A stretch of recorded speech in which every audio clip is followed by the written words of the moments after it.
Napapansin nyo rin pa guys, na kapag gumagamit kayo ng Facebook ay umiinit yung mga cellphones ninyo. Dahil ako napapansin ko talaga yan, kaya ginawa ko ito para hindi na uminit ang aking cellphone. Nag-overheat po kasi siya kapag 24 hours tayo gumagamit ng ating Facebook. So, gawin nyo lang ito para i-turn off nyo. So, ang gawin na po natin, puntahan natin ang ating phone settings, then i-tap natin. Yan.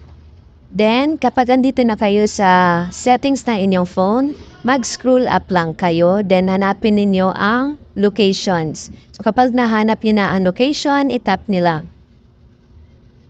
Ayan, so, dito sa location, makikita nyo dito, location services, i-tap nyo lang.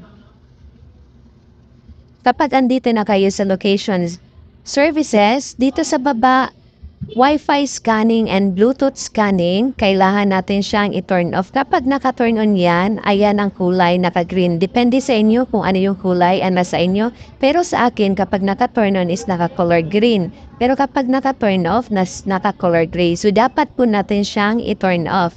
Ayan, so turn off. Kapag naka-turn off na po iyan, mababawasan na po ang pag-overheat ng inyong mga cellphones.